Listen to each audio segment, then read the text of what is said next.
Fun भी होगा, मस्ती भी होगी। स्वागत है आपका अपने YouTube channel GST with Sahil में, जहां आज हम आपके लिए लाए हैं third chapter, that is place of supply. तो supply and charge of GST का जो क्वेश्चन आंसर्स का प्रैक्टिस बैच का वीडियो है वो अपलोड हो चुका है YouTube पे। आप पहले उन्हें देखें, फिर आप इस चैप्टर प्लेस ऑफ सप्लाई को देखें। ठीक है, चैनल पे अगर आप पहली बार आए हो तो जो सब्सक्राइब का बटन है उसको क्लिक करो।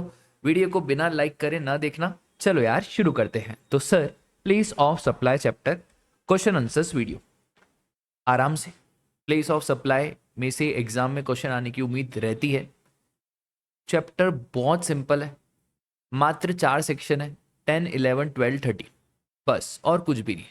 10 और 11 गुड्स के ऊपर, 12 और 13 सर्विसेज के ऊपर। चलो, Priyank sales of Pune Maharashtra enters into agreement to sell the goods to Bisht enterprises of Bareilly Uttar Pradesh. ठीक है, while the goods were being packed in Pune godown of Priyank Sales, Best gotten orders from Sahil Private Limited of Shimoga, Karnataka. ठीक है, Best agreed to supply the said goods to Sahil Private Limited and asked Priyank Sales to deliver the goods to Sahil Private Limited at Shimoga.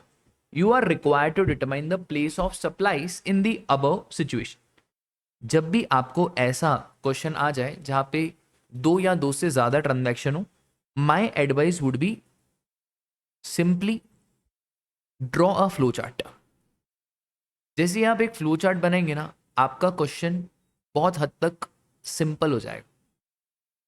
अब समझना, ध्यान से समझना। Sir, Priyank sense enters into an agreement to sell the goods to best enterprises of Bareilly Uttar Pradesh.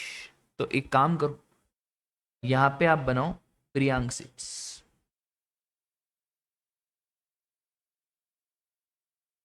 ठीक है, उसके बाद इन्होंने एग्रीमेंट करा है गुड्स बेचने का to Best Enterprise UP. Priyank है महाराष्ट्र का और जो हमारा बेस्ट एंटरप्राइजेस है वो है यूपी का।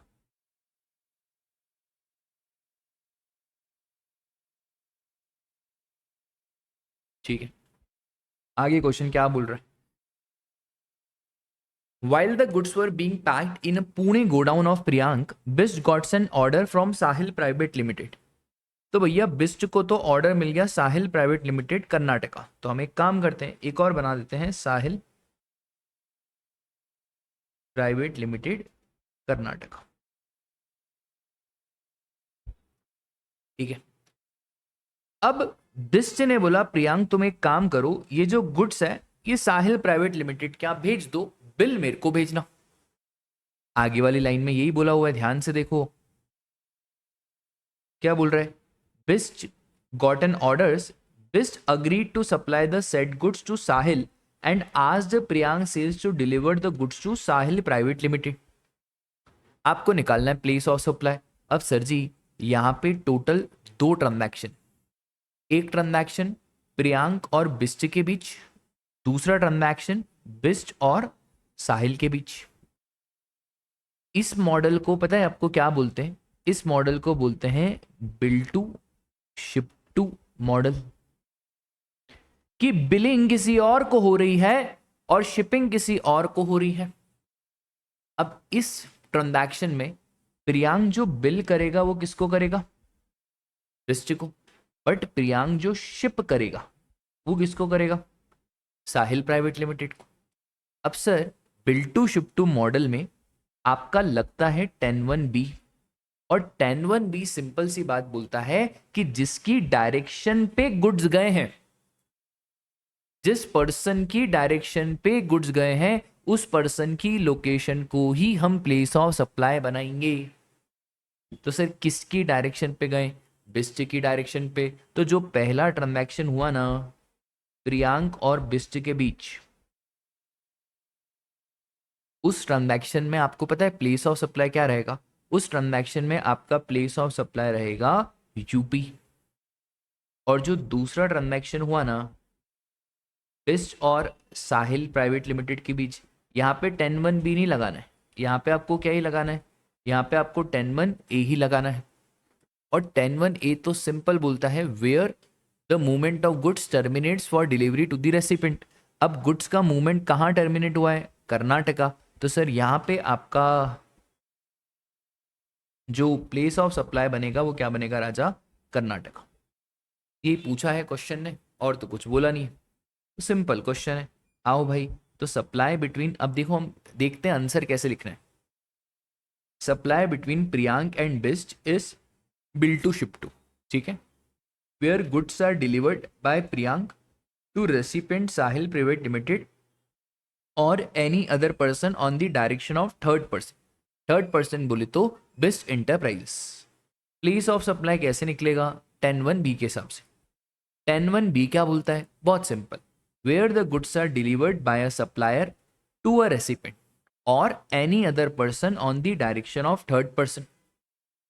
तो गुड्स डिलीवर हुए हैं सप्लायर के द्वारा रेसिपेंट को या any other person on the direction of third person. और ये जो थर्ड पर्सन है that is acting as an agent और अदरवाइज बिफोर और during movement of goods either by the way of transfer of document of title or otherwise, ठीक है। It shall be deemed that the said third person has received the goods and place of supply shall be the principal place of business of such person. तो हम ये मान लेंगे कि वो जो थर्ड पर्सन है उसी को गुड्स रिसीव हुए हैं और उसी का principal place of business place of supply बन जाएगा। Done.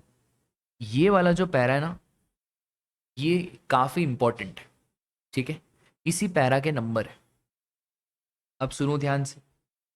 Sir, in the given case it is deemed that the Best Enterprises has received the goods and place of supply is principal place of business of Best Enterprises. तो accordingly यहाँ पे place of supply हो गया हमारा बरेली उत्तर प्रदेश। इतना आपको समझाना पड़ेगा तो ही नंबर मिलेंगे एग्जाम में। अभी ऐसे पूरे पूरे क्वेश्चन नहीं आते bill to ship to model के। अभी तो प्लेस ऑफ सप्लाई में 3 केसेस आ जाएंगे, 4-5 केसेस आ जाएंगे, उसमें फिर अकॉर्डिंगली आपका एक्सप्लेनेशन कम हो जाएगा। फिर इन्होंने बोला इसमें एक और सप्लाई है बेस्ट और साहिल प्राइवेट लिमिटेड के बीच। इसका जो प्लेस ऑफ सप्लाई निकलेगा वो निकलेगा as per section 10(1)(a। 10(1)(a) simple सी बात बोलता है where the supply involves movement of goods either by supplier or by recipient or by any other person. तो उसका प्लेस ऑफ सप्लाई रहेगा location of the goods at the time at which movement terminates for delivery to the recipient, ठीक है। तो भैया यहाँ पे कहाँ पे टर्मिनेट हो रहा है? शिमोगा कर्नाटका, वो हो जाएगा आपका प्लेस ऑफ सप्लाई। डन। आगे आ जाओ। सर, सेकंड क्वेश्चन भी बिल टू शिप टू का ही है, तो अब इसको अपन सिर्फ डिस्कस कर लेंगे। अपन ने ऊपर वाला डिस्कस भी कर लिया, चार्ट भी बना दिया और आंसर कैसे लिखना है वो भी मैंने आपको बता दिया। Asha enterprises supplier of sewing machines is located in Kota Rajasthan and registered for the purpose of GST. It receives an order from Deep Traders located in Jalandhar, Punjab and registered for the purpose of GST in the said state. ठीक है। The order is for supply of 100 sewing machines with an instruction to ship the machines to Jyoti Sons. वापिस से diagram बनाओ। Sir, आशा GST में registered है, आशा को order मिला है दीप ट्रेडर से, तो यहाँ लिख दो आशा। आशा है हमारा, कहाँ रहती है आशा की किरण, कहाँ रहती है? कोटा राजस्थान। आशा को ऑर्डर मिला है कहाँ से?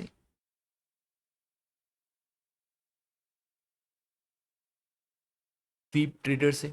अच्छा, दीप ट्रेडर कहाँ लोकेटेड है राजा? पंजाब। ऑर्डर में क्या है? 100 sewing machine with an instruction to ship the machine to Jyoti Sons. Machine की शिपिंग कहाँ पे करानी है? ज्योति सन्स। बिलिंग कहाँ पे होगी सर? Deep traders. तो ये हो गया हमारा bill to ship to model. इस bill to ship to model में क्या निकलेगा प्लेस ऑफ सप्लाई? सर, पहले तो प्लेस ऑफ सप्लाई निकालना है। 2 ट्रांजैक्शन है, एक आशा और दीप के बीच में और एक दीप और ज्योति सन्स के बीच में। जो ट्रांजैक्शन आशा और दीप के बीच में, उधर जो दीप ट्रेडर्स की लोकेशन है पंजाब, वो हो जाएगा हमारा प्लेस ऑफ सप्लाई। और जो ट्रांजैक्शन दीप ट्रेडर्स और ज्योति सन्स के बीच में है, वहां पे जो ज्योति सन्स की लोकेशन है पंजाब, वो हो जाएगा place of supply. Sir nature of supply inter और इंट्रा, तो जो पहला ट्रांजैक्शन है आशा और दीप के बीच में, वो तो इंटर हो गया, क्योंकि location of supplier is Rajasthan और place of supply is Punjab, तो इंटर हो गया, IGST लगेगा। बट जो दूसरा ट्रांजैक्शन है दीप ट्रेडर्स और ज्योति सन्स के बीच में, इस दूसरे ट्रांजैक्शंस में आपको पता है क्या लगाना पड़ेगा, दिस इज इंट्रा, और क्योंकि ये इंट्रा है तो यहाँ पे आपको लगाना पड़ेगा CGST प्लस SGST। आया समझ में? सिंपल तो है यार।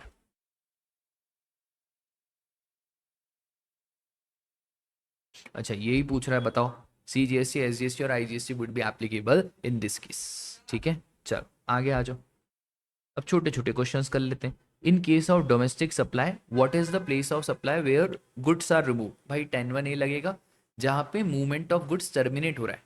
ठीक है, तो where the movement of goods is terminating for delivery to the recipient, जहाँ पे हमारा गुड्स का मूवमेंट खत्म हो रहा है। सपोज करो गाड़ी चल रही है मुंबई से लेकर अहमदाबाद, तो गाड़ी कहाँ पे स्टॉप लगाएगी, रुक जाएगी? अहमदाबाद में रुक जाएगी, तो राजा मेरे प्लेस ऑफ सप्लाई हो जाएगा अहमदाबाद। ठीक है, what will be the place of supply if goods are delivered by the supplier to a person on the direction of third person? बहुत simple sir, bill to ship to model. भाई bill to ship to model में तो मैंने आपको बता दिया कि जो जिसको बिल जा रहा है, जो बिलिंग की लोकेशन है या जो थर्ड पर्सन की लोकेशन है, जिसके कहने पे गुड्स इधर उधर हो रहा है, उसी का principal place of business would be the place of supply. ठीक है, बस ये हो गया भाई। What is the place of supply when the goods are supplied on board conveyance such as vessel, aircraft, train, motor vehicle? तो भैया section 10(1)(e), जो गुड्स चनाचोर गरम हो गया आपका, तो ऑन बोर्ड लिए जाते हैं। ठीक है, तो उसका प्लेस ऑफ सप्लाई रहता है, पता है क्या? जहां से गुड्स चढ़े, जहां से गुड्स चढ़े। तो बस आपको यही ध्यान रखना है, location where the goods are taken on board, जहां पे goods are taken on board. और सर बात करें अगर सर्विसेज की, तो सर्विसेज में सेक्शन नंबर 12 बोलता है कि जहां से आपकी फ्लाइट उड़ी। ठीक है, तो इन case of services place of supplies first schedule point of departure, जहां से आपकी फ्लाइट उड़ी। ठीक है, आगे आ जाओ। Question number 6, place of supply in relation to immovable property is location of immovable property. Section 12 भी यही बोलता है, सेक्शन 13 भी यही बोलता है। Suppose a road is constructed from Delhi to Mumbai covering multiple state, what will be the place of supply of construction services? अब देखो भाई, लोकेशन ऑफ इमूवेबल प्रॉपर्टी, अगर हम सेक्शन 12 सबसेक्शन 3 की बात करें, तो इमूवेबल प्रॉपर्टी का जो प्लेस ऑफ सप्लाई होता है वो होता है लोकेशन ऑफ इमूवेबल प्रॉपर्टी। इसमें एक और चीज रहती है कि अगर सप्लायर और रेसिपिएंट दोनों इंडिया में है बट इमूवेबल प्रॉपर्टी इंडिया के बाहर लोकेटेड है, तो उस केस में जो प्लेस ऑफ सप्लाई रहेगा वो रहेगा लोकेशन ऑफ रेसिपिएंट। ठीक है, अब इसमें एक और बात रहती है कि सर इन केस अगर एक से ज्यादा स्टेट कवर्ड है, तो आप ये देखो क्या कॉन्ट्रैक्ट और एग्रीमेंट है क्या। अगर कॉन्ट्रैक्ट और एग्रीमेंट है तो आप उसको फॉलो करो, बट अगर कॉन्ट्रैक्ट एग्रीमेंट नहीं है तो उस केस में फिर आपको रूल्स को फॉलो करना पड़ेगा। अब सर रूल्स अलग अलग बातें बोलते हैं। ठीक है, अब जैसे यहाँ पे रोड कंस्ट्रक्ट हो रहा है क्या, दिल्ली से मुंबई, तो रूल्स बोलते हैं भैया आप एरिया के हिसाब से बांट दो। तो जो प्लेस ऑफ सप्लाई आएगा वो दिल्ली भी आएगा, मुंबई भी आएगा, और जितना जितना रोड, सपोज करो दिल्ली में 1000 किलोमीटर का रोड कंस्ट्रक्ट हो गया और मुंबई में 500 किलोमीटर कंस्ट्रक्ट हो गया, तो राजा मेरे 2:1 के रेशियो में बांट दो। ठीक है, तो यही बात है। Sir where the immovable property is located in more than one state, तो the supply of services is treated as made in each of the state proportionate to the value for the services separately collected or determined। ठीक है, in terms of contract और agreement, अगर contract और agreement है तो, और अगर contract और एग्रीमेंट नहीं है तो such other reasonable basis as may be prescribe. अब सर कैसे क्या बांटेंगे, तो देखो on the basis of area of immovable property. Done class, इतनी सी बात। चलो आगे आ जाओ। Sir what would be the place of supply of services provided by an event management company organizing a sporting event for sports federation which is held in multiple state? बहुत simple sir, यहाँ पे भी जो event management company services दे रही है वो एक स्टेट में नहीं हो रहा है, एक से ज्यादा स्टेट में हो रहा है। अब सबसे पहले अगर इवेंट मैनेजमेंट कंपनी रजिस्टर्ड इंसान को सर्विसेज दे रही है तो place of supply would be the location of the registered person. अगर event management company unregistered person को सर्विसेज दे रही है तो जहां पे इवेंट हो रहा है वो हो जाएगा प्लेस ऑफ सप्लाई। एक और चीज, अगर event management company unregistered person को सर्विसेज दे रही है और इवेंट इंडिया के बाहर हो रहा है तो उस केस में भी जो लोकेशन ऑफ रेसिपिएंट है वो बन जाएगा आपका place of supply. Sir ji, in case event management company is providing services और वहाँ मल्टीपल स्टेट्स में हेल्ड हो रहा है तो हर स्टेट्स के बेसिस पे आपको प्रपोर्शनेट करना पड़ेगा। अगर एग्रीमेंट है या कॉन्ट्रैक्ट है तो उसके हिसाब से, और अगर एग्रीमेंट और कॉन्ट्रैक्ट नहीं है तो फिर generally accepted accounting principle GAAP के हिसाब से आप प्रपोर्शनेट करो। तो देखो भाई, in case of an event if recipient is registered तो place of supply would be location of such person. However if recipient is not registered तो वहां पे प्लेस रहेगा जहां पे इवेंट हेल्ड हो रहा है।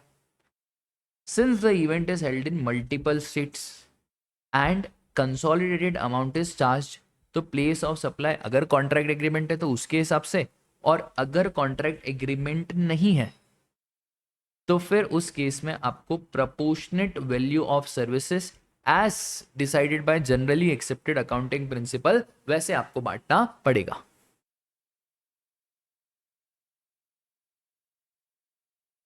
Damani Industries has recruited Super Events Private Limited, an event management company of Gujarat, for organizing the grand party for launch of its new product at Bangalore।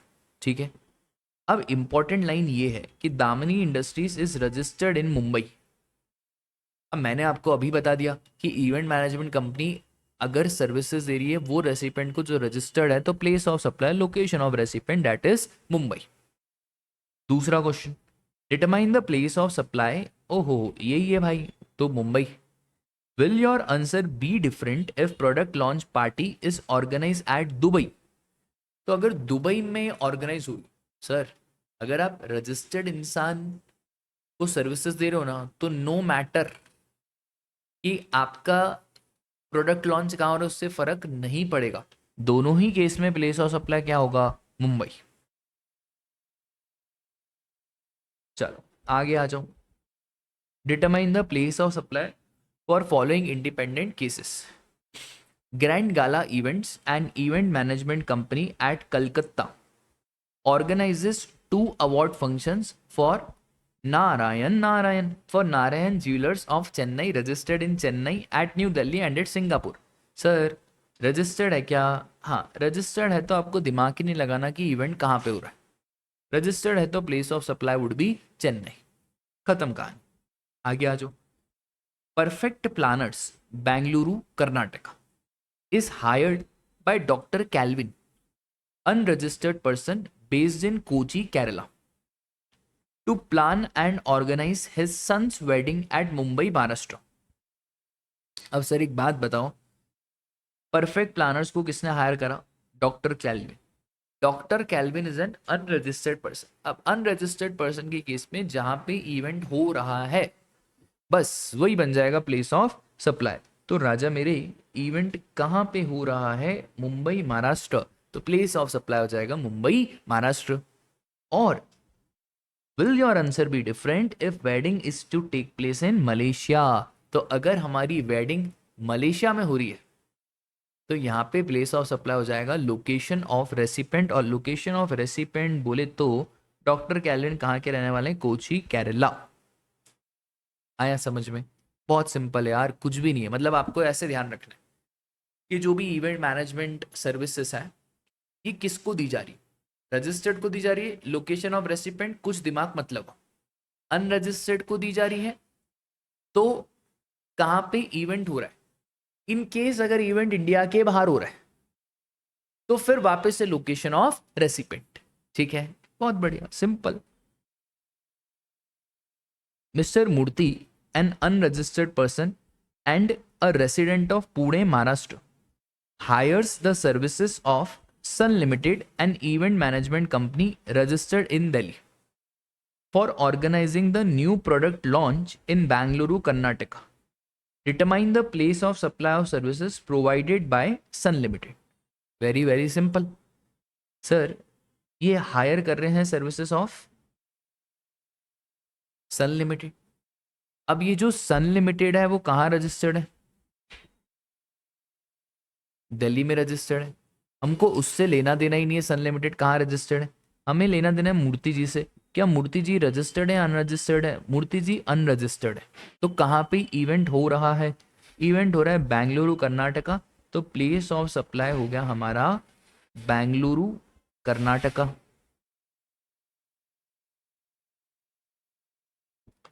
Sir what would be your answer if product launch takes place in Bangkok? भैया unregistered हो। In case product launch India के बाहर हो रहा है तो वापस से लोकेशन ऑफ रेसिपेंट। अब भैया हमारा रेसिपेंट कहाँ के रहने वाला है? पुणे महाराष्ट्र। तो प्लेस ऑफ सप्लाई हो गया हमारा Pune Maharashtra. What would be your answer if mister Murthy is a registered person? भैया रजिस्टर्ड है तो आपको देखना ही नहीं है कि इवेंट कहाँ पे हो रहा है। रजिस्टर्ड है तो always always location of recipient, और location of recipient that is Pune Maharashtra. आया समझ में? बस इतनी सी तो बात है, और क्या है यार, कुछ भी नहीं है। देखो एक बार ये दिखा देता हूँ आंसर कैसे लिखना है। As per section 12 sub section 7, बस 12(7) याद है वो भी बहुत बढ़िया, सिर्फ 12 याद है तो भी बहुत बढ़िया। Services by the way of organisation of an event is provided to an unregistered person.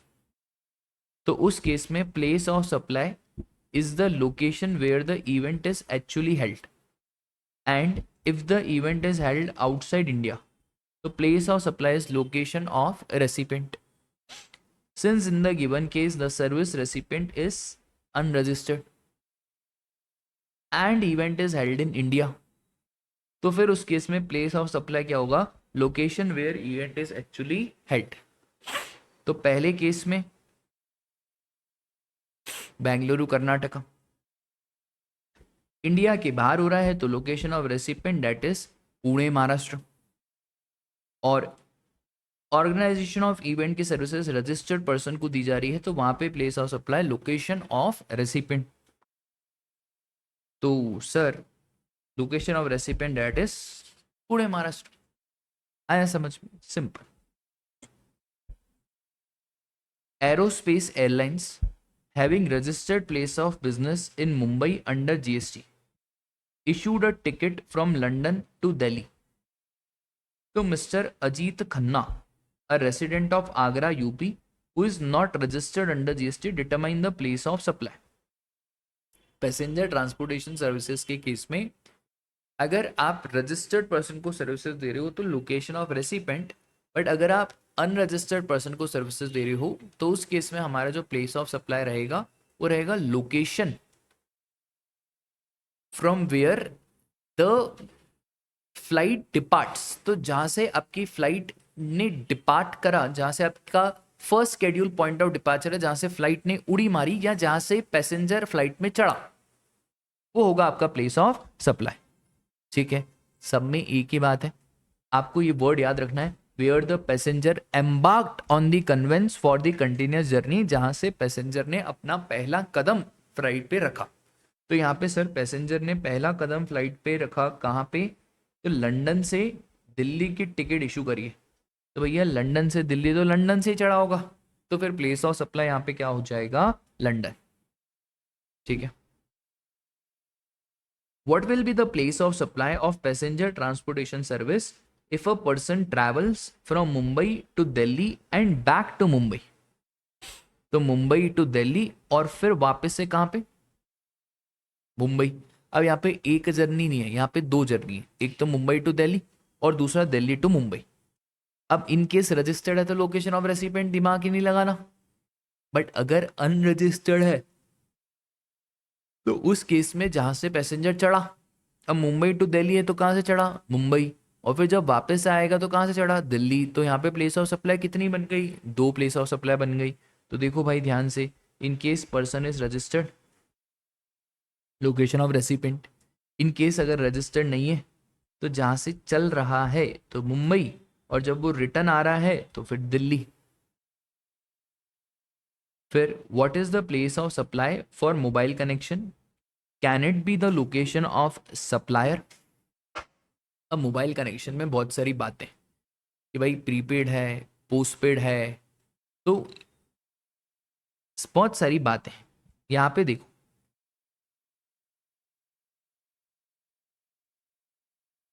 Place of supply, हाँ पोस्टपेड है या प्रीपेड है। पोस्टपेड के केस में जो बिलिंग एड्रेस होता है वही आपका हो जाएगा place of supply. But prepaid के केस में, अब अगर प्रीपेड है और आप रिचार्ज करवाने जा रहे हो भैया के पास, तो उस केस में हमारा जो प्लेस ऑफ सप्लाई रहेगा वो जहां पे भैया ने पेमेंट रिसीव करा, ठीक है। बट अगर आप ऑनलाइन रिचार्ज करा रहे हो तो वहां पे भी लोकेशन ऑफ रेसिपेंट ही रहेगा। तो सर प्रीपेड कनेक्शन के केस में जहां पे पेमेंट रिसीव्ड हुआ और जहां पे ये प्री पेमेंट सोल्ड हुआ, ठीक है। आगे आ जाओ, PQ स्टैट्यूटरी बॉडी, काफी अच्छा क्वेश्चन है, deals with all the advertisement and publicity of government. It has issued a release order to Moon Plus channel registered in state A for telecasting an advertisement relating to one of the schemes of the government in the month of September, ठीक है। Advertisement will be telecasted in the states of A, B, C, D and E. Total value of service contract entered between Moon and PQ is 10 lakh. You are required to determine the place of supply of the services in the instant case as also the value of supply, ठीक है। अब देखो इसमें क्या है ना, advertisement services to government. अब जब भी एडवर्टाइजमेंट सर्विसेज दी जाती है गवर्नमेंट को तो हम सेक्शन 12 सबसेक्शन 14 लगाते हैं।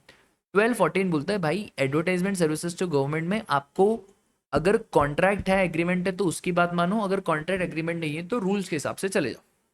अब सर एक बात बताओ, यहाँ पे कॉन्ट्रैक्ट एग्रीमेंट की तो बात ही नहीं है, मतलब हमें रूल्स के हिसाब से जाना पड़ेगा। अब एक चैनल है moon plus, generally star plus है बट इन्होंने मून प्लस लिख दिया, तो moon Plus channel state A में रजिस्टर्ड है और गवर्नमेंट की एडवर्टाइजमेंट करानी है, A, B, C, D, E, इन पांचों स्टेट्स में गवर्नमेंट की एडवर्टाइजमेंट करानी है, ठीक है। कॉन्ट्रैक्ट का वैल्यू है कितना, 10 लाख रुपए, मून प्लस और PQ के बीच में 10 लाख रुपए की कॉन्ट्रैक्ट वैल्यू। अब ध्यान से समझना, एक स्टेट है A, B और C और D और E। सबसे पहले आ जाओ व्यूअरशिप फिगर्स, 50,000, 1,50,000। आपको कुछ भी नहीं करना है, आप मुझे एक बात बताओ, आपके पास अमाउंट कितना है, 10 लाख। इस 10 लाख रुपए को आप बांट दो, बांट दो भाई, बांट दो, इस रेशियो में बांट दो, 50,000, 1,00,000 और 50,000।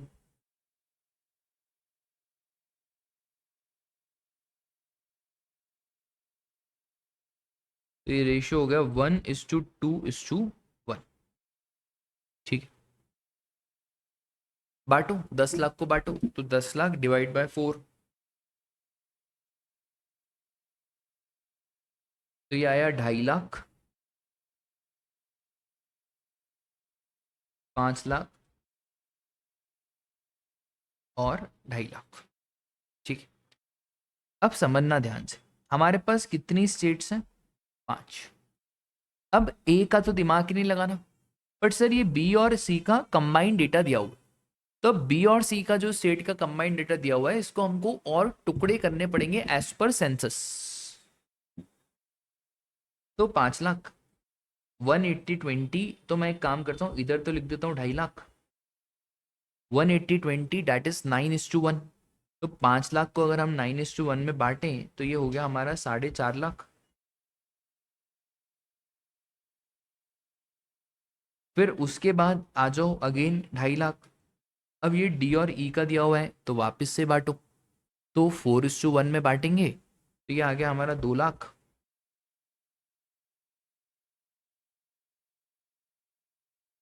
ये हो गई हमारी फाइनल वैल्यू। अच्छा अभी मैंने आपको ये तो बताया नहीं कि रूल में क्या लिखा हुआ है। अब सुनो रूल में क्या लिखा हुआ है। भाई जो भी टीवी चैनल्स में एडवर्टाइजमेंट होते हैं ना, उसमें रूल सिंपल सी बात बोलता है कि जो लास्ट क्वार्टर है उसका लास्ट वीक का जो डेटा है वो आप ले लो, और ये जो डेटा है ये आपको बार्स देगा। बार्स बोले तो ब्रॉडकास्ट ऑडियंस रिसर्च काउंसिल। अब डेटा आने के बाद अगर बार्स के पास एक पर्टिकुलर स्टेट का डेटा नहीं है, दो स्टेट का मर्ज्ड डेटा है, तो फिर जो लेटेस्ट सेंसस है उसके हिसाब से आप फर्दर डिवाइड कर दो। ठीक है, मतलब बहुत सिंपल है, कुछ रॉकेट साइंस है ही नहीं इसमें। तो सर जी एक बात बताओ, यहाँ पे एडवर्टाइजमेंट कब हो रही है? तो एडवर्टाइजमेंट हो रही है इन दी मंथ ऑफ सितंबर। मतलब इसके अप्रैल मई जून जुलाई अगस्त सितंबर, क्वार्टर कौन सा आ गया? अप्रैल मई जून। इसका लास्ट वीक, तो यही तो डेटा दिया हुआ है लास्ट वीक ऑफ जून। अगर मैं आपको ये नहीं भी बताता तो क्वेश्चन के हिसाब से यही आपको करना पड़ता। अच्छा इसका एक बहुत अच्छा क्वेश्चन बन सकता है एग्जाम में, पर बनाया नहीं आज तक, कि वो आपको जून का भी डेटा दे दे, मई का भी दे दे, अप्रैल का भी दे दे, अगस्त का भी दे दे। तो भाई बच्चा कंफ्यूज हो जाएगा कि आखिरकार मुझे कौन से व्यूवरशिप फिगर्स लेने। आ रही है आपको बात समझ में? तो भाई अब वहां पे बच्चा कंफ्यूज हो सकता है, बट आज तक ऐसा है ने इतना दिमाग नहीं लगाया। बस हो गया। अब सुनो यार, ये जो स्टेट ए है यहाँ पे तो आप सीजीएसटी और एसजीएसटी लगाओ, बट ये जो स्टेट्स हैं बी सी डी ई, यहाँ पे आप क्या लगा दो? आईजीएसटी लगा दो, सिंपल। तो भैया मेरी 2.5 लाख देखो।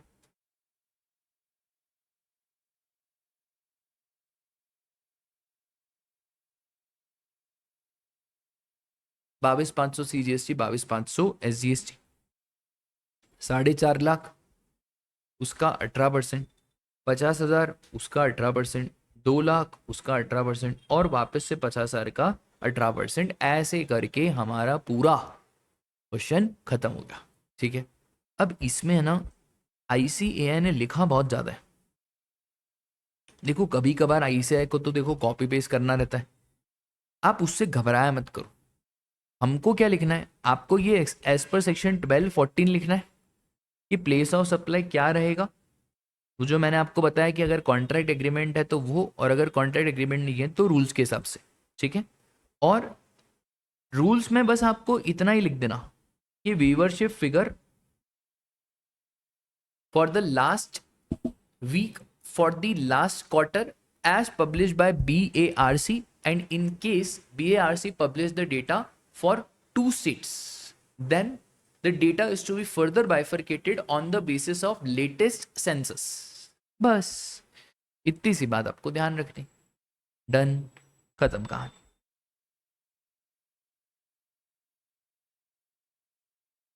चलो, an unregistered person from Gurugram travels by Air India flight from Mumbai to Delhi and get his travel insurance done in Mumbai. What is the place of supply of insurance? भाई insurance services का place of supply is always location of recipient. तो भैया हमारा जो recipient है वो कहाँ का है? गुरुग्राम, तो प्लेस ऑफ सप्लाई हो गया गुरुग्राम। ठीक है, चलो अब अगला क्वेश्चन देखें, आप कर पा रहे हो क्या? पढ़ो, आप पढ़ो।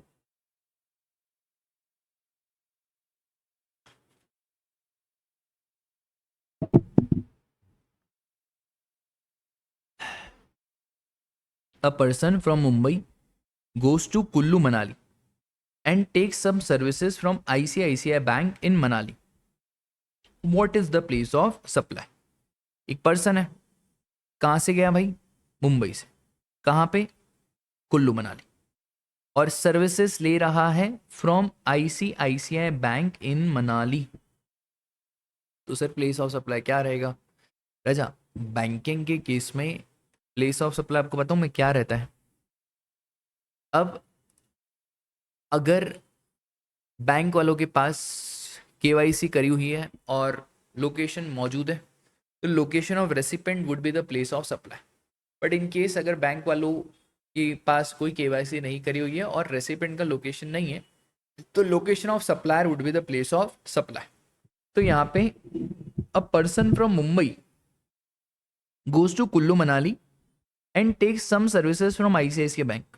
अज्यूम कर रहा हूँ कि इस बंदे का अकाउंट नहीं है, अकाउंट होता तो केवाईसी करी हुई होती। तो सर मनाली से सर्विसेज ले रहा है, मतलब बैंक भी मनाली में है, तो location of supplier would be my place of supply, debtors what, Manali. बोलो आया आपको समझ में? तो यहाँ पे क्या हो जाएगा हमारा,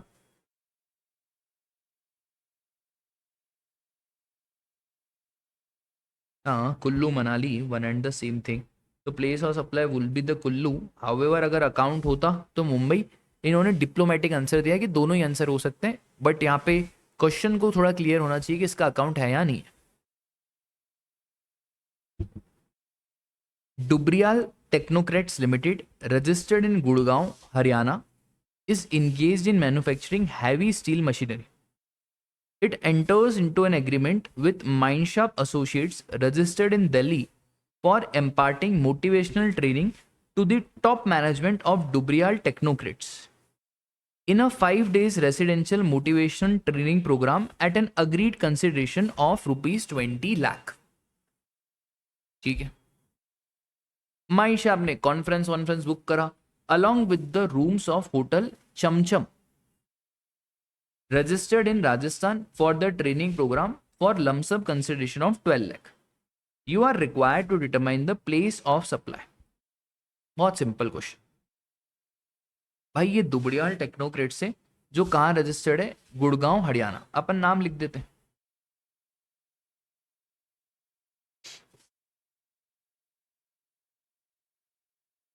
ये क्या मैन्युफैक्चर करते हैं? मशीन मैन्युफैक्चर करते हैं। ये एग्रीमेंट में एंटर हुए विथ माइनशार्प, और ये नाम से ही समझ में आएगा भाई आपको। माइनशार्प का काम क्या है? माइनशार्प ट्रेनिंग देता है, मोटिवेशनल ट्रेनिंग देता है टॉप मैनेजमेंट को, ठीक है। और पैसे कितने लिए? 20 लाख। बताओ, मोटिवेशन बहुत महंगा हो गया मार्केट में। 20 लाख रुपए का मोटिवेशन, बाप रे। संदीप महेश्वरी को सुन लेते इससे अच्छा। Mindsharp associates books the conference hall. भाई अब माइंडशार्प को बुकिंग तो करनी पड़ेगी ना कॉन्फ्रेंस हॉल की। 20 लाख रुपए क्या, तो 20 लाख के बाद माइंडशार्प ने क्या करा? एक बुक करा होटल चमचम, जो कहाँ रजिस्टर्ड है? राजस्थान। 12 लाख रुपए में। अब आपको बताना है प्लेस ऑफ सप्लाई। भाई यहाँ पे कितने ट्रांजैक्शन है? 2 ट्रांजैक्शन है, एक तो माइनशार्प और डुबरियाल के बीच में, और दूसरा माइनशार्प और चमचम के बीच में। अब ध्यान से समझना, जो ट्रांजैक्शन आपका माइनशार्प और डुबरियाल के बीच में, जो ट्रांजैक्शन आपका माइनशार्प और डुबरियाल के बीच में, उसका जो प्लेस ऑफ सप्लाई रहेगा वो क्या रहेगा बताओ? तो सर ये training performance appraisal registered person को दिया, तो लोकेशन ऑफ रेसिपेंट। तो यहाँ पे डुबरियाल का लोकेशन क्या है, कहाँ रजिस्टर्ड है? गुड़गांव हरियाणा, वो हो गया प्लेस ऑफ सप्लाई। और माइनशार्प और चमचम ने जो होटल बुक करा, उसका place of supply would be location of immovable property. और इमूवेबल प्रॉपर्टी कहाँ लोकेटेड है? तो राजा मेरे इमूवेबल प्रॉपर्टी लोकेटेड है आपकी राजस्थान में, तो प्लेस ऑफ सप्लाई हो गया राजस्थान। सिंपल तो क्वेश्चन है यार, क्या तुम इतना लोड लेता है? तो देखो पहला क्या, गुड़गांव हरियाणा, और दूसरा निमराना राजस्थान। ठीक है, पढ़ लेना इसको, बहुत सिंपल है। Music era private limited owned by Nitish Dani, a famous classical singer, wishes to organize a Nitish Dani music concert in Gurugram, Haryana. Musicara Private Limited enters into a contract with an event management company, Supriya, for organizing the said concert at rupees 10 lakh. Supriya books the lawn of Hotel Damdam Gurgaon, registered Gurugram, registered in Haryana, for holding the music concert for a lump sum consideration of 4 lakh. Musicara fixes the entry fees at rupees 5,000. 400 tickets are sold. You are required to determine CGST, SGST or IGST as the case may be. Will your answer be different if price is 450? पहले अपन diagram बना लेते। Sir यहाँ पे एक company है जिसका नाम है म्यूजिकारा प्राइवेट लिमिटेड, ठीक है। इसको क्या करना है, इसको एक कॉन्सर्ट ऑर्गेनाइज करना है जिसका नाम क्या है,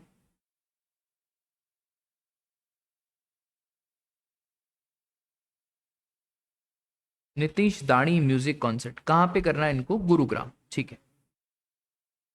तो म्यूजिकारा इवेंट मैनेजमेंट कंपनी के साथ एंटर हो गई सुप्रिया,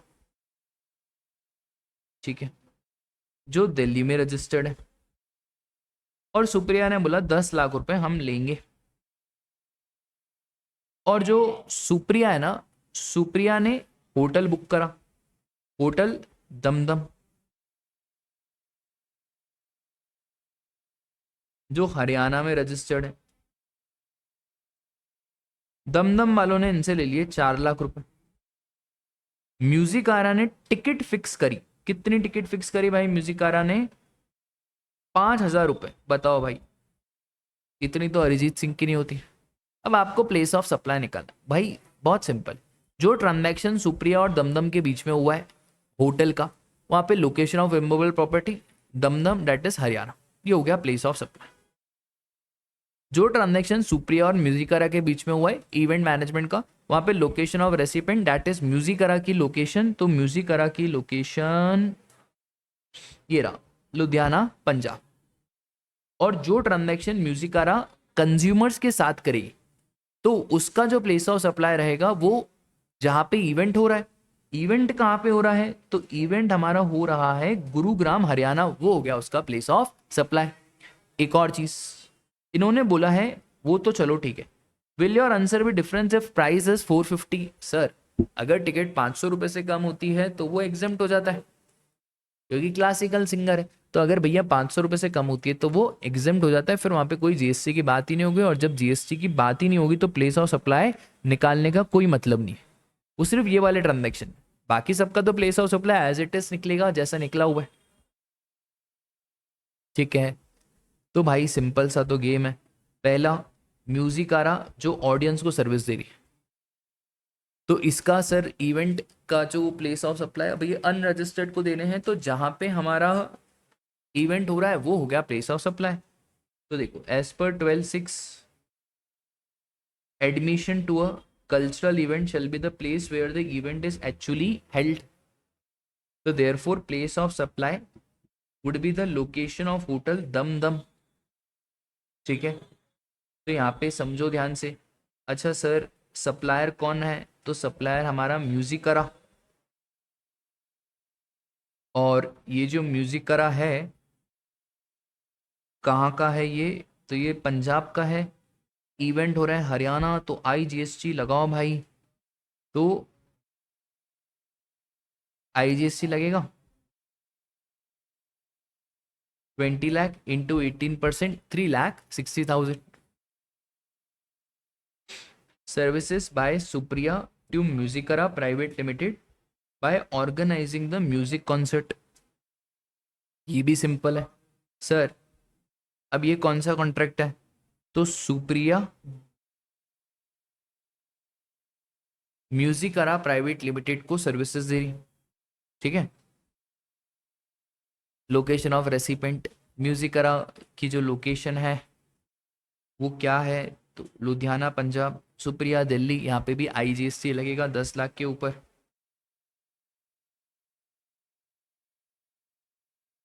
तो भाई देखो, place of supply of services by organisation of an event would be the location of person, तो therefore place of supply is location of recipient. फिर services by hotel Dumdum to Supriya by way of accommodation in hotel. तो sir ये जो hotel Dumdum services दे रहा है सुप्रिया को, तो इसका प्लेस ऑफ सप्लाई क्या रहेगा, लोकेशन ऑफ इमूवेबल प्रॉपर्टी। तो यहाँ पे सीजीएसटी एसजीएसटी लगेगा 4 लाख, ठीक है। और अगर प्राइस आपका 450 रुपये है तो फिर वो जो फर्स्ट वाला ट्रांजैक्शन है उसके ऊपर जीएसटी नहीं लगेगा, बाकी एज इट इज सेम रहेंगे। अब सुनना ध्यान से, RST incorporation a corn chips manufacturing company based in USA, एक कंपनी है यूएसए में बेस्ड है। इनको अपना प्रोडक्ट लॉन्च करना है इंडिया में, However, company wishes to know the taste and sensibilities of Indians before launching the products in India. तो कंपनी ये जानना चाहती है कि इंडिया के लोगों का कैसा क्या टेस्ट है। तो उसके लिए आरएससी ने क्या करा, एक कंसल्टेंट है एबीसी कंसल्टेंट, उनको अप्रोच करा कि आप सर्वे वर्वे करो इंडिया में, ताकि हमें ये मालूम पड़ पाए कि इंडिया के लोगों का टेस्ट कैसा है। सर्वे ओरल रिप्लाईज के ऊपर बेस्ड होगा और कोई भी सैंपल वैम्पल प्रोवाइड नहीं करा जाएगा। एबीसी को कन्वर्टेबल फॉरेन एक्सचेंज में पैसा दिया जाएगा। What would be the place of supply. और एक और चीज बताओ, क्या ये एक्सपोर्ट ऑफ सर्विसेज है? सर सबसे पहले तो प्लेस ऑफ सप्लाई में सेक्शन 12 लगेगा या 13 लगेगा? देखो 12 तब लगता है जब सप्लायर और रेसिपेंट दोनों इंडिया में हो। सेक्शन 13 तब लगता है जब सप्लायर और रेसिपेंट दोनों में से अगर कोई भी एक पार्टी इंडिया के बाहर है तो सेक्शन 13 लगता है। अब सर आरएससी वाली जो कंपनी है वो है यूएसए में। आरएससी का कॉन्ट्रैक्ट हो रहा है एबीसी कंसल्टेंट जो कि है मुंबई में। तो एक पार्टी इंडिया में और एक पार्टी इंडिया के बाहर है, मतलब लॉजिकली सेक्शन नंबर 13 लगेगा। ठीक है। एक और चीज, अब क्या सेक्शन 13 में कोई स्पेसिफिक सेक्शन है क्या इसके बारे में? कोई स्पेसिफिक सेक्शन नहीं। अब जब कोई स्पेसिफिक सेक्शन नहीं है तो जनरल सेक्शन लगाओ। General section that is section 13 subsection 2।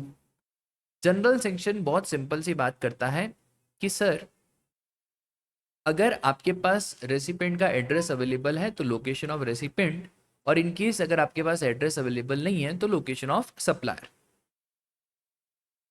अब सर क्या एड्रेस अवेलेबल है? हाँ भाई, ये पता है ना हमको कि कंपनी कहाँ की है, यूएसए। तो जब हमें मालूम है कंपनी यूएसए की है तो फिर location of recipient that is USA, ये हो गया हमारा प्लेस ऑफ सप्लाई। दूसरी बात, क्या ये एक्सपोर्ट ऑफ सर्विसेज है? तो एक्सपोर्ट ऑफ सर्विसेज में 5 चीजें रहती है। Location of supplier is in India, sir ABC consultant India में। Place of supply is outside India, हाँ sir place of supply outside India है। जो रेसिपेंट है वो आउटसाइड इंडिया है, हाँ सर रेसिपेंट भी आउटसाइड इंडिया है। Payment is received in convertible foreign exchange, हाँ सर, और Indian rupees wherever permitted, payment भी हमें कन्वर्टेबल फॉरेन एक्सचेंज में मिल रही है। और एक और चीज, जो दोनों एंटिटी है वो डिस्टिंक्ट पर्सन की नहीं होनी चाहिए। Both are not the establishment of the distinct person, वो भी सही है। तो सर सारी कंडीशन फुलफिल हो रही है तो एक्सपोर्ट ऑफ सर्विसेज भी कहलाएगा। तो this will be called as export of services. और इसका जो प्लेस ऑफ सप्लाई है वो देखो ये रहा, कहाँ गया, ये रहा। Place of supply is the location of recipient that is USA. ठीक है, बड़े आगे चलो। ये भी बहुत अच्छा क्वेश्चन है जोगिंदर ड्रिल्स वाला। Joginder drills of Australia exports rough rock cutting diamonds to Messrs Ankit Enterprises of India, a registered supplier in state of Haryana. Ankit Enterprises is expected to process them into tools and export the same to the supplier in Australia. The process does not involve any sophisticated process other than cutting, polishing and finishing. Ankit requests Joginder for use of such tool for his business in India for 3 months, which is agreed by the supplier, and then export to the Australian supplier. Invoicing for 12 lakh. अब ध्यान से समझे, लगेगा तो section number 13 क्योंकि एक party India की और एक पार्टी इंडिया के बाहर है। जोगिंदर ऑस्ट्रेलिया का है, ये एक्सपोर्ट करता है rock cutting diamond to Ankit enterprises of India.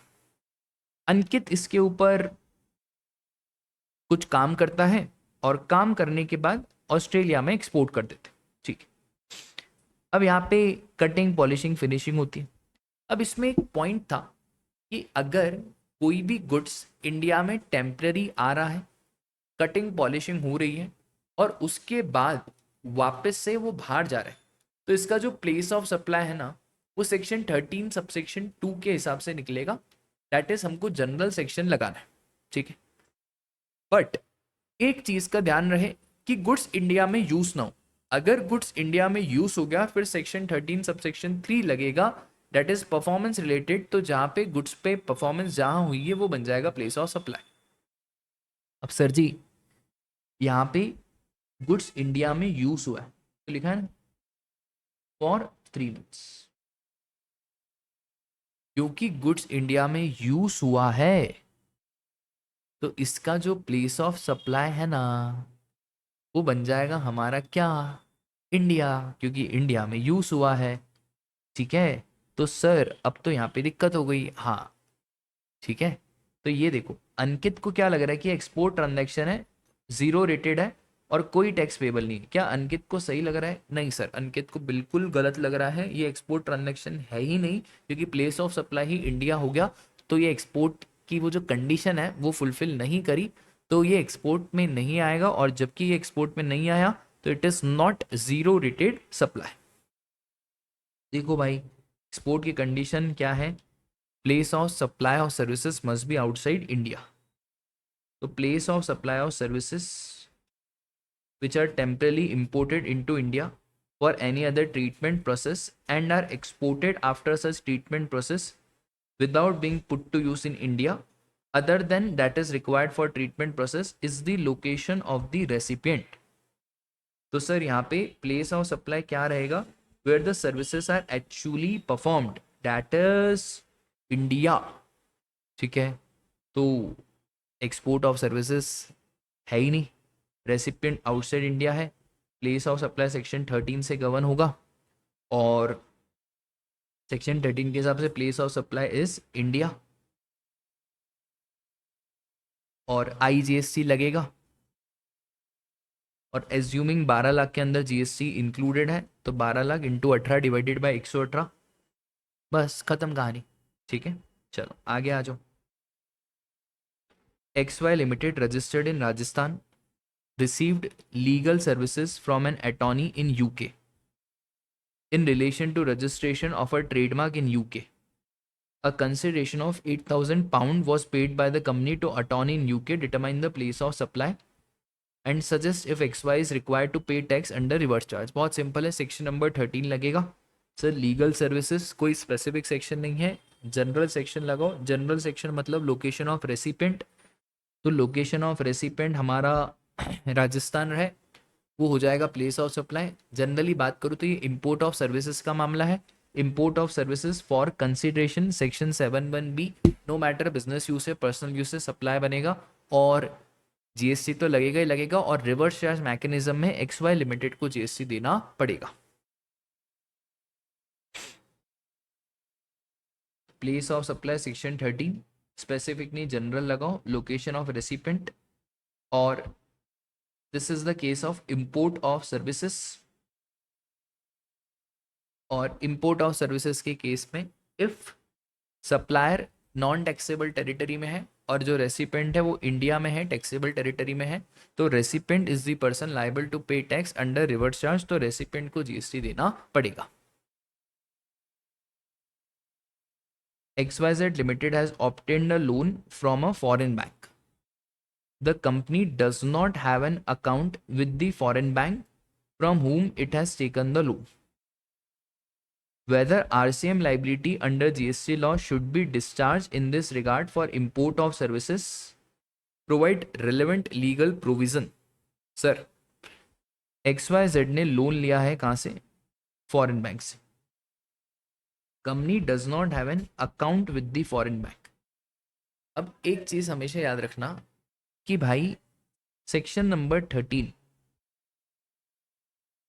अब यहाँ पे अकाउंट तो है नहीं। अगर हम अकाउंट होल्डर को सर्विसेज देते हैं तो फिर लोकेशन ऑफ सप्लायर बनता है as per section 13 subsection 8। Account नहीं है तो फिर जनरल सेक्शन लगाना पड़ेगा 13 सबसेक्शन 2 और general section location of recipient. अब अगर जनरल सेक्शन लग रहा है तो फिर प्लेस ऑफ सप्लाई यहाँ पे हो जाएगा हमारा इंडिया। तो फिर ये तो ऊपर वाला जैसे ही केस हो गया इंपोर्ट ऑफ सर्विसेज, और जब ये ऊपर वाला ही जैसा सेम हो गया इंपोर्ट ऑफ सर्विसेज तो यहाँ पे भैया फिर RCM में आपको GST देना पड़ेगा, सिंपल। तो यस, RCM लाइबिलिटी डिस्चार्ज करनी है, place of supply, location of recipient that is India. आया समझ में? खत्म कहानी, आगे आ जाओ। Alpha is a manufacturer and A supplier of a machine in India. Gamma of USA helps Alpha in selling the machine by identifying the client in USA namely Beta, who wants to purchase this machine and helps in finalizing the contract of supply of machine by Alpha to Beta. Gamma charges Alpha for the services of locating Beta and helps in finalizing the sale of machine between Alpha and Beta, for which Gamma invoices Alpha and is paid by Alpha for the same. Determine the place of supply of services by Gamma to Alpha. अब ये intermediary का मामला है, question ध्यान से समझना। Alpha है एक मैन्युफैक्चरर, गामा जो है अल्फा कहाँ का है, इंडिया का। गामा हमारा यूएसए का है जो मदद करता है किसकी, अल्फा की। काय में मदद करता है, ये ढूंढ के देता है अल्फा को। अल्फा को अगर मशीन खरीदनी है तो गामा ढूंढ के देगा कि कौन सा वेंडर सस्ते में प्रोवाइड कर रहा है। तो गामा ने ढूंढ के दिया बीटा, ठीक है। और अल्फा और बीटा दोनों के बीच में कॉन्ट्रैक्ट हो गया। नहीं, मैंने आपको उल्टा बोल दिया, अल्फा को मशीन बेचना है, तो अल्फा को मशीन बेचना है तो गामा ने बोला कि बीटा को खरीदना है, तो अल्फा और बीटा को मिलाने का काम करा किसने, गामा ने, ठीक है। और गामा अल्फा से कमीशन चार्ज करेगा ना भाई। सर ये इंटरमीडियरी सर्विसेज है और इस इंटरमीडियरी सर्विसेज में सेक्शन 13 सबसेक्शन 8 लगेगा। और 13(8) सिंपल सी बात बोलता है, location of supplier would be the place of supply.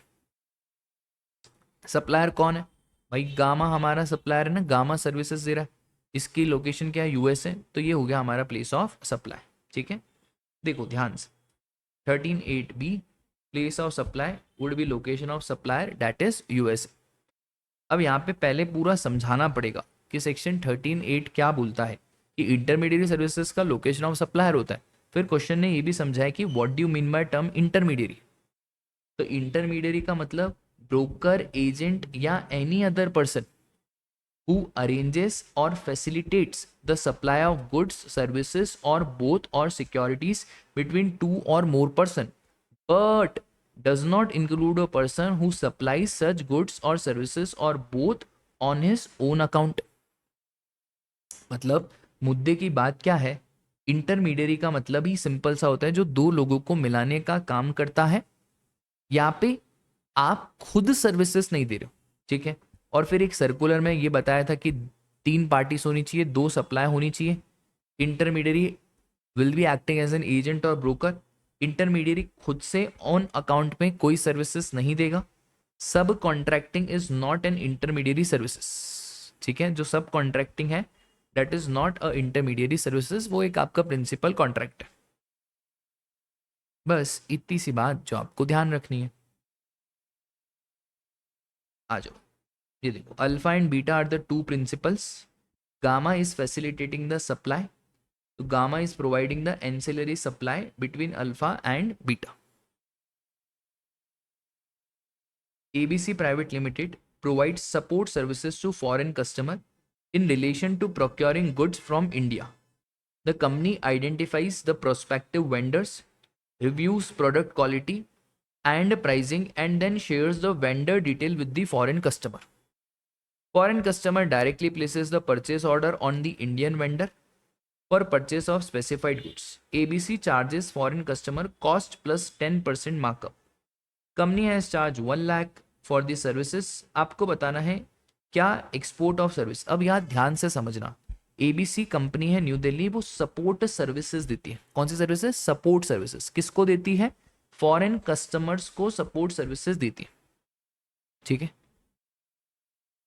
Company identifies vendors, product quality और वेंडर डिटेल शेयर कर देते हैं हम फॉरेन कस्टमर्स की, ठीक है। फॉरेन कस्टमर फिर डायरेक्टली ऑर्डर प्लेस करता है। अब सर एक बात बताओ, क्या ये इंटरमीडियरी है। इंटरमीडियरी की डेफिनेशन में साफ लिखा हुआ था ओन अकाउंट पे सर्विसेज नहीं दे रहा है। यहाँ पे जो एबीसी प्राइवेट लिमिटेड कर रहा है ना, वो तो इंटरमीडियरी सर्विसेज है। क्यों, क्योंकि एबीसी प्राइवेट लिमिटेड क्या कर रहा है, आपको डिटेल प्रोवाइड कर रहा है फॉरेन कस्टमर्स की, फॉरेन वेंडर्स की, ठीक है।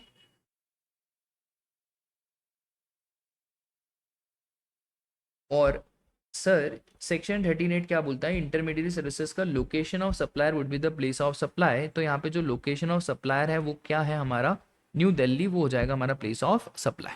ठीक है, एक्सपोर्ट ऑफ सर्विसेज है क्या ये, भाई एक्सपोर्ट ऑफ सर्विसेज में प्लेस ऑफ सप्लाई इंडिया में होना चाहिए, प्लेस ऑफ सप्लाई इंडिया है तो कोई एक्सपोर्ट ऑफ सर्विसेज नहीं है।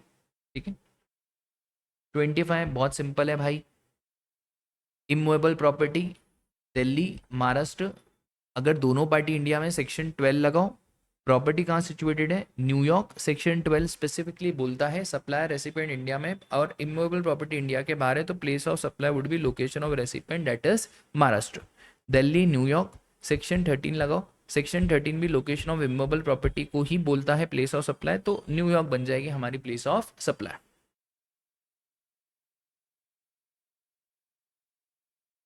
Mr. Z, a supplier registered in Hyderabad, procures goods from China and directly supplies the same to a customer in US. Examine whether the said activity of supply of goods by Z to customer is taxable under GST. भाई ये तो merchant export third party transactions हैं। आप registered हो तेलंगाना में, China से goods लिया USA में दे दिया, तो ये स्केड्यूल 3 में कवर्ड है, तो स्केड्यूल 3 में this is not a supply. और जब भाई ये सप्लाई ही नहीं है तो फिर प्लेस ऑफ सप्लाई निकालने का कोई लॉजिक ही नहीं है। ठीक है, तो बस सिंपल सी बात है, schedule 3 neither supply of goods nor supply of services. एक एंटिटी से दूसरी एंटिटी में जब गुड्स जा रहे हैं तो उस केस में कोई जीएसटी वीएसटी की बातें नहीं होगी। Determine the place of supply along with reason, चलो फटाफट से कर लेते हैं। Mister an architect Calcutta provides interior decorator services to Mr. Y of New York in relation to immovable property located in New Delhi. Sir section number 13 लगेगा, 13 वही immovable property कहाँ located है, न्यू दिल्ली, तो प्लेस ऑफ सप्लाई हो गया new Delhi.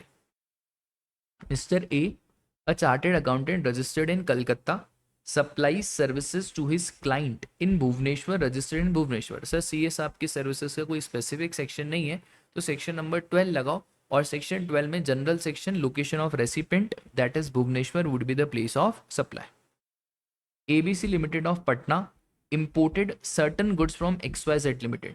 Goods were imported through vessel and delivery of goods was taken at Calcutta, where after the movement terminates and goods are stored.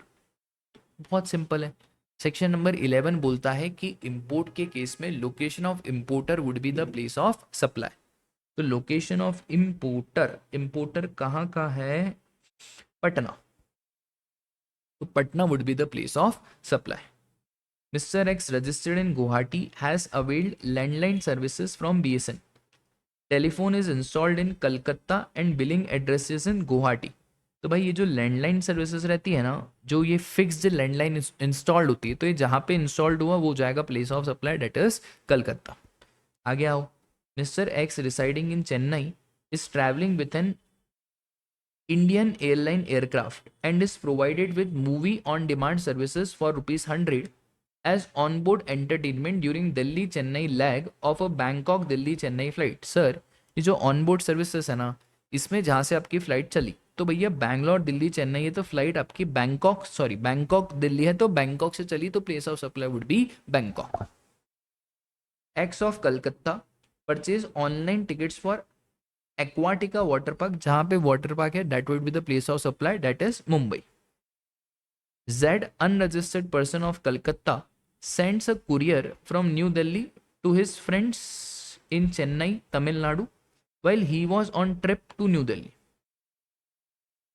ठीक है, unregistered person है, कलकत्ता का है, कुरियर भेज रहा है, तो अनरजिस्टर्ड पर्सन के केस में आपको ध्यान रखना है कि सर जहां पे आपने पार्सल हैंडओवर करा, तो आपने हैंडओवर कहाँ करा, न्यू दिल्ली, तो place of supply would be New Delhi. ठीक है, X registered person in Ranchi buys share from a broker in Patna on a NSC Mumbai, determine the place of supply of brokerage services. Sir X कहाँ का रहने वाला है, रांची, जनरल सेक्शन लगेगा, तो Ranchi Jharkhand would be the place of supply.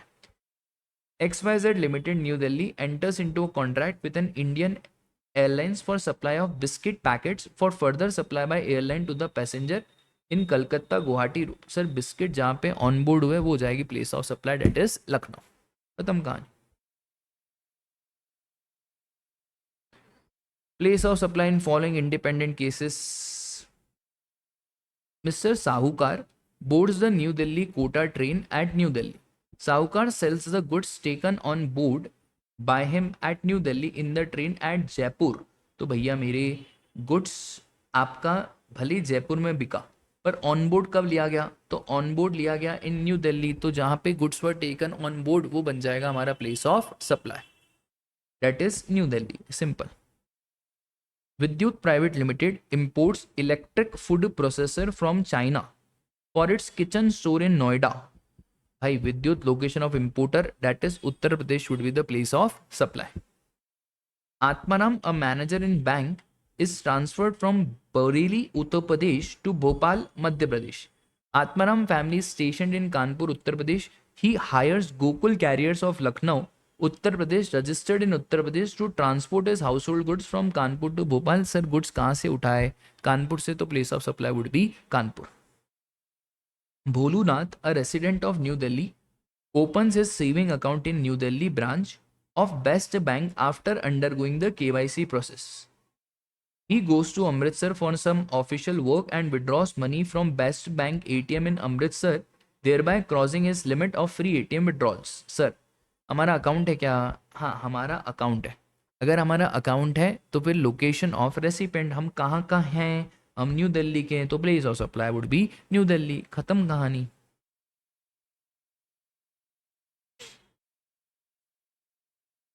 Mr. Chakmak, an architect, New Delhi, enters into a contract with Mr.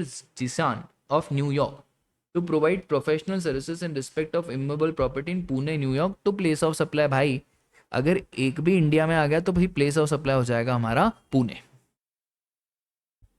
खत्म कहानी। Quick Deal Enterprises opens a new branch office at Hisar, Haryana, purchases a building for office from Ruhani Builders, Hisar, along with pre-installed office furniture and fixtures. Determine the place of supply of pre-installed office furniture and fixtures. बहुत simple है। ये जो pre installed office furniture and fixtures है, section number 10(1)D लगेगा, sorry 10(1)C लगेगा, और जहाँ पे भी ये pre installed furniture fixtures installed है वही हो जाएगा हमारा प्लेस ऑफ सप्लाई। कहाँ इंस्टॉल्ड है भाई? हिसार, तो बस हिसार हो जाएगा हमारा place of supply.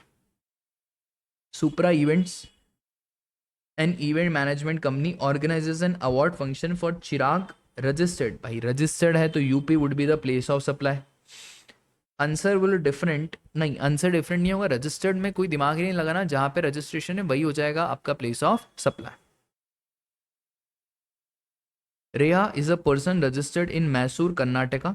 She transport certain goods by air to Mrs Iyer who resides in Florida, USA. The air cargo operator is registered in Bengaluru. Determine the place of supply. Sir एक जमाना होता था जब ट्रांसपोर्टेशन का अलग से सेक्शन होता था, सेक्शन 13 में, अब वो डिलीट हो गया है, तो अब सेक्शन 13 सब सेक्शन 2 लगाओ, जनरल सेक्शन। तो जनरल सेक्शन क्या बोलता है कि आपने गुड्स को ट्रांसपोर्ट करा है, ठीक है, to Mrs Iyer who resides in Florida, US, ठीक है।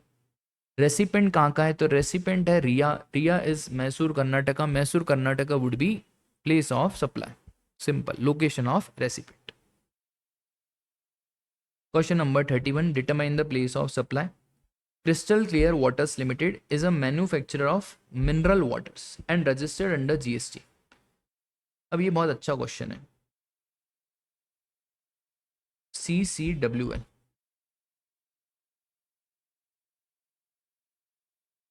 CCWL enters into a contract with Global Advertising Agency registered under GST in Ahmedabad, Gujarat. तो जो CCWL है ये किसके साथ कॉन्ट्रैक्ट में एंटर्ड हो रहे हैं?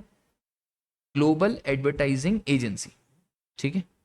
और ये कहाँ पे रजिस्टर्ड है भाई? अहमदाबाद। और CCWL Mumbai.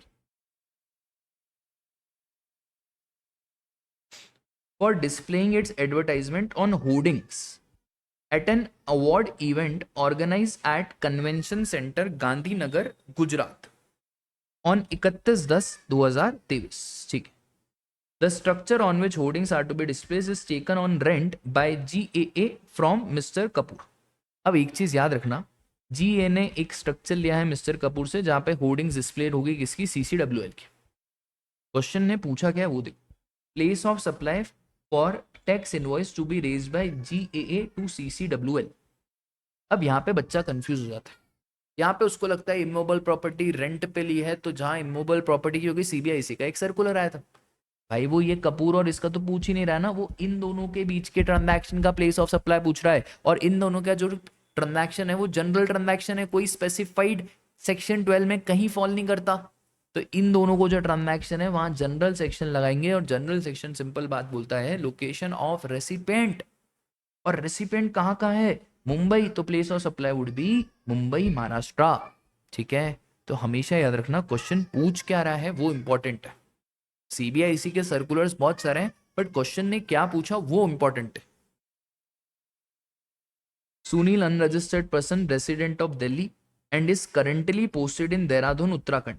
He went on an official visit to Arunachal Pradesh. He purchased a leather bag from Arunachal Pradesh and the shopkeeper issued a tax invoice in the name of Mr. Sunil. Sunil returned back to Dehradun. Determine the place of supply. Sir बहुत simple है. एक नया section है, section 10(1)(c है. 10(1)(c) ऐसे ही बात करता है कि अगर आप अनरजिस्टर्ड पर्सन को सेल कर रहे हो, अगर आपके पास उसका एड्रेस अवेलेबल है तो प्लेस ऑफ सप्लाई वो ले लो, और अगर एड्रेस अवेलेबल नहीं है तो लोकेशन ऑफ सप्लाई. एड्रेस में अगर स्टेट का नाम भी अवेलेबल है तो चलेगा, कोई दिक्कत की बात नहीं है. तो क्या एड्रेस अवेलेबल है क्या सर? शॉपकीपर ने टैक्स इनवॉइस तो इशू करा, बट सिर्फ टैक्स इनवॉइस में वहां पे नाम लिखा, एड्रेस अवेलेबल नहीं है, तो location of supplier Arunachal Pradesh से खरीदा तो place of supply would be the Arunachal Pradesh. आ जाओ थर्ड वाले में. Mister Pintu, Pintu unregistered person under GST और went to visit Shimla along with his family due to some medical emergency. उसने कुछ मेडिसिन खरीदी at mall road Shimla and tax invoice was issued in the name of Pintu. अब ध्यान से देखो, mentioning the address. भाई address बताया ना आपने, सिर्फ स्टेट का नाम बताया चलेगा, तो place of supply would B Karnal Haryana. Done, बहुत बढ़िया. आगे आ जाओ. Determine the place of supply in the independent cases. Sir interior designing services है, 2 प्रॉपर्टी है, ये ऐसा क्वेश्चन हम कर चुके हैं. एक प्रॉपर्टी है आपका सिंगापुर में और एक है आपका गुजरात में. तो सर प्लेस ऑफ सप्लाई हो जाएगा हमारा सूरत गुजरात, क्योंकि 2 प्रॉपर्टी में से अगर एक भी इंडिया में है तो place of supply would B India. United traders import करा है तो इंपोर्ट में location of importer Bengaluru Karnataka would be the place of supply. ठीक है. उसके बाद अब क्वेश्चन नंबर 33 में मैं आपको वही कराऊंगा जो हमने नहीं करा है. जैसे ये इवेंट मैनेजमेंट कंपनी, चलो कर लेते हैं ना. Organisers to award function registered है ना, तो भैया जहाँ रजिस्टर्ड है वो Chennai Tamil Nadu. Happy planners unregistered person, तो जहाँ पे इवेंट हो रहा है मुंबई महाराष्ट्र. धीरू भाई जी ने मशीन इंपोर्ट करी है, तो धीरू भाई जी है कहाँ के, न्यू दिल्ली. तो बस अब यहाँ पे देखो, धीरू भाई ने इंजीनियर की सर्विसेज लिए, who comes to India for Japan for a specific installation. तो यहाँ पे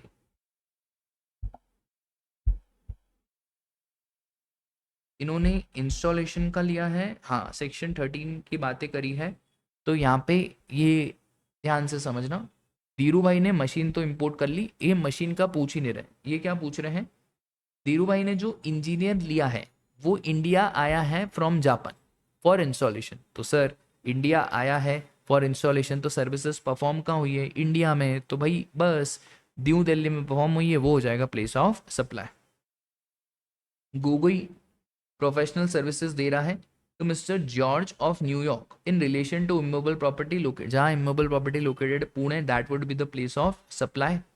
और मिस्टर जिगर का टुकड़ा an unregistered person hires a yacht from a company based in London for 20 days. Location of supplier रहता है इस केस में प्लेस ऑफ सप्लाई, तो लोकेशन ऑफ सप्लायर हो जाएगा हमारा लंदन. खत्म कहानी. ठीक है. अब बस आखिरी के 2 क्वेश्चन बाकी हैं, फिर ये चैप्टर भी खत्म हो जाएगा. Zebrex registered in Delhi enters into a contract with shine limited.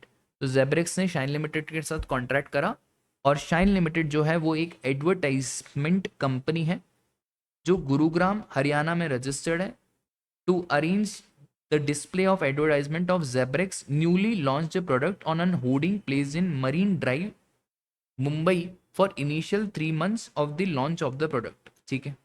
Shine limited in turns enters into a contract with the owners of seaside hotel located and registered in Marine Drive Mumbai for display of advertisement. What would be the place of supply. अब यार समझो ध्यान से sir, ये जो shine limited ने contract करा है सी साइड होटल के साथ, भाई ये एडवर्टाइजमेंट कोई 1-2 दिन के लिए तो नहीं चाहिए, 3 महीने के लिए चाहिए। तो you are taking on rent, तो जब आप रेंट पे ले रहे हो वो जगह, वो स्पेस, तो फिर location of immovable property would be the place of supply. तो यहाँ पे 2 कॉन्ट्रैक्ट है, एक कॉन्ट्रैक्ट तो है हमारा सी साइड होटल और शाइन लिमिटेड का। ठीक है। अब यहाँ पे तो location of immovable property would be the place of supply, और इमूवेबल प्रॉपर्टी है हमारी Mumbai Maharashtra, that would be the place of supply. और ये जो शाइन और Zebrex का कॉन्ट्रैक्ट हुआ है, यहाँ पे आप जनरल सेक्शन लगाओ, section 12 subsection 2, that is location of recipient. ठीक है। तो देखो यहाँ पे यही सिंपल सी बात बोली, यहाँ पे location of recipient that is Delhi, और दूसरे केस में जब भी हम राइट्स या इमूवेबल प्रॉपर्टी यूज करने का अधिकार देते हैं, तो उस केस में जो हमारी लोकेशन ऑफ इमूवेबल प्रॉपर्टी है that would be the place of supply, that is Mumbai Maharashtra. ठीक है, डन। आ जाओ, शायद ये लास्ट क्वेश्चन है क्या। हाँ। Smith incorporation, a company located in USA, charges subscription fees from its unregistered customers in India at its online money gaming portal। तो भैया ऑनलाइन मनी गेमिंग पोर्टल है, डिपार्टमेंट बोल रहा है जीएसटी आप लो सब्सक्रिप्शन फीस पे। ठीक है। स्मिथ बोल रहा है कि भाई ऑनलाइन मनी गेमिंग और इंटेंजिबल गुड्स और कस्टम फ्रंटियर्स कॉस्ट नहीं करते, तो किस बात का जीएसटी। सबसे पहले what would be the place of supply. अब हमेशा एक चीज याद रखना कि सर ये जो ऑनलाइन मनी गेमिंग है ना, these are covered under specified actionable claim, और क्योंकि स्पेसिफाइड एक्शनेबल क्लेम है तो ये गुड्स की डेफिनेशन में आते, और जब ये गुड्स की डेफिनेशन में आते हैं तो इसका जो प्लेस ऑफ सप्लाई है सेक्शन 11 से गवर्न होगा, that is location of importer. ठीक है। तो लोकेशन ऑफ इंपोर्टर, इंपोर्टर कहाँ का है सर, इंडिया का, तो वो हो गया प्लेस ऑफ सप्लाई। अब रही बात जीएसटी की, तो इंपोर्ट के केस में तो कस्टम के रूल्स रखते हैं, बट एक एक्सेप्शन है, और वो एक्सेप्शन है online money gaming. Online money gaming के केस में कस्टम के रूल्स नहीं लगेंगे, आईजीएसटी के रूल्स लगेंगे, और आईजीएसटी के रूल्स लग के इसके ऊपर जीएसटी आईजीएसटी वाले कलेक्ट करेंगे। और पता है आपको जीएसटी किसको देना पड़ेगा, इस स्मिथ इनकॉर्पोरेशन को जीएसटी देना पड़ेगा।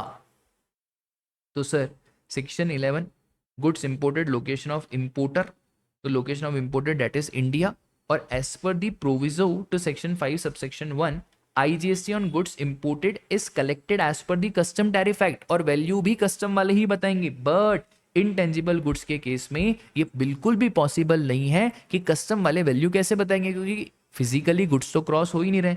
इसलिए गवर्नमेंट ने नोटिफाई करा है ऑनलाइन मनी गिविंग, जिसके ऊपर जो IGST कलेक्ट होगा ना, वो बताए किसके हिसाब से होगा, वो होगा आपका IGST एक्ट के हिसाब से।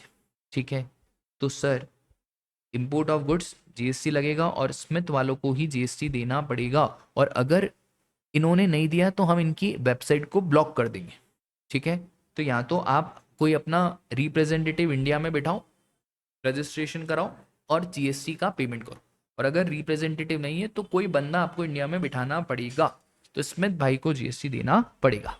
ठीक है। इसी के साथ हमारा प्लेस ऑफ सप्लाई का चैप्टर भी खत्म होता है। वीडियो अच्छा लगा हो तो लाइक करना, चैनल पे पहली बार आए हो तो सब्सक्राइब के बटन को क्लिक करना। Tata bye bye, take care, जय श्री कृष्णा।